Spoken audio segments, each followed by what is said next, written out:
si Idol madla, nakakahanga, may mga hawak, gandang linyada. Ika'y inspirasyon kung bakit hanggang ngayon ako'y palaging kumakarera.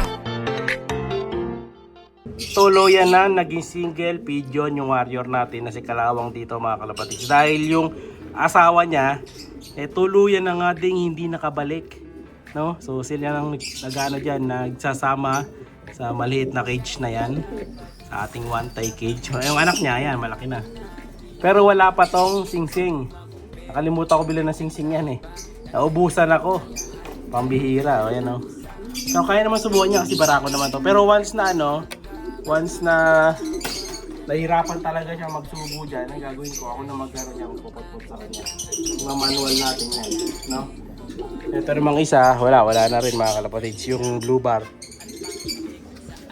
Yan, hindi na talaga na matanding yung asawa niya, no? So malamang malayo ang ma-overfly, saka wala ka kasing viewing kasi nasa ilalim pa sila ng kulungan. Kaya ang nangyari yun, hindi sila nakabalik. So eto, bubili lang ako ng extra dito. So kulang to mga kalapatid, nabili ko lang 5 bibili pa ako. So yan na nangyayari. Bumibili ko ng ring, nauubos. Napapabili tayo sa tindahan, which is ang mahal. Ano to?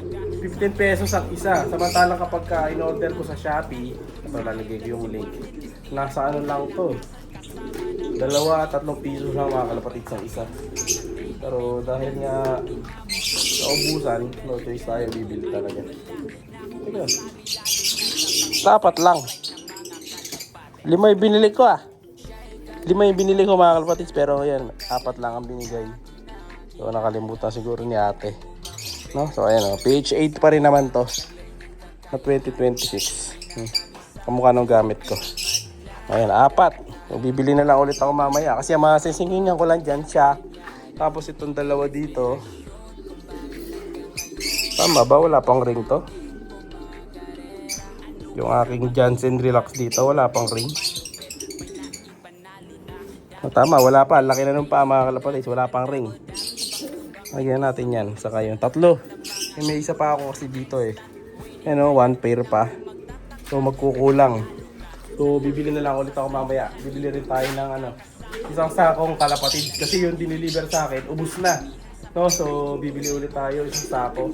Kapag bumibili ko sa labas, ang presyo ng kalapatids is nasa 1.2 pataas mga kalapatids. Isang 1.3 pa. Depende sa nagtitinda. So ganun talaga, depende sa pwesto. So tingnan na natin. Ito naubos kasi yung ring ko mga kalapatids. Meron kasi ko dito ibang ring, kaso ito 10mm to. Ito yung maluwag. Yan namali ako na dito, nabigay Yan, kaya pinamimigay ko na lang to kasi nga namali ako. Yan na pa naman kulay green. Ayun wala na akong ring. Pati yung kalabring natin naubos na, nasukso ko na lahat. Kaya ganyan ang nangyari ubos ang ring natin. So kung gusto nyo ng ganito, lalagyan natin yung link, lalagyan ng ring para makapaglagay kayo. Ngayon, mag-sing-sing muna tayo. Yan, itayo ko muna yung phone ko dito. Yeah. So ang pangit, pag bibili kayo sa tindahan, yung ring hindi magka-series. Malayo yung agwat ng number. Pero kapag bibili kayo ng yung kompleto, maramihan, matik, maganda yung pabibili nyo kasi naka-series talaga. Ito may 2 naka-series. Lista natin. So mamaya papakita ko rin sa inyo yung farm natin doon sa likod habang maliwanag pa. Lista ko muna mga kalapatids. Tapos suksok ko natin. Ito, nakuha ko na isa.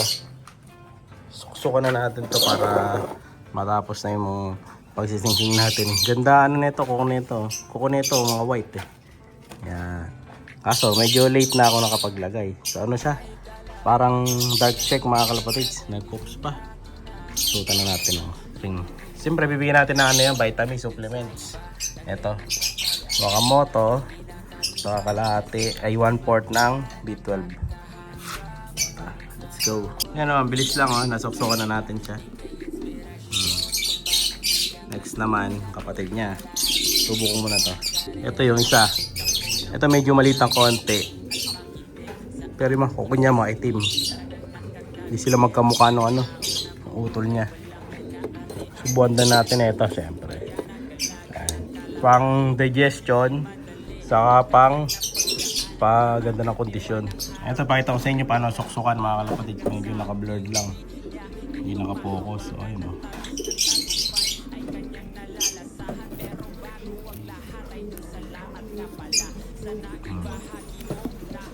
Ganun lang. Ring na siya. Ito yun yung isa, yung kalawang. Na di ko sure kung masisingsingan natin na maayos kasi malaki na yung paa. Pero pag hindi kasya to, yung last choice ko na yung 10mm. Pero may naka-ready naman ako ito. So ito yung 8mm. Ito yung 10. Pag di kasya, ito yung susuksok natin sa kanya. Ayan o.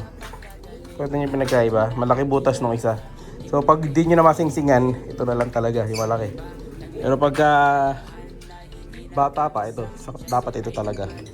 Pero pag malaki yung ibon na, nakalimutan nyo ng singsingan, ito pwede. Try natin. So tinry ko kanina suksok kanina to mga kalapatid yung maliit, kaso hindi niya kasya. So ito lang nagkasya sa kanya, yung medyo malaki. So yun yung tsura ng 10mm sa kanya. Medyo malaki ng konti Pero pag lumaki naman to, dahil malaki yung ibon, magkakasya din. No? Okay na yan, pwede na yan. At least may singsing siya. No? Hindi kasya Late ako nalagay. Yun, natapos din. Nasingsingan na natin yung kalawang. Pati ito, nasingsingan na natin. So, okay na. Bibili na lang tayo ng extra pa.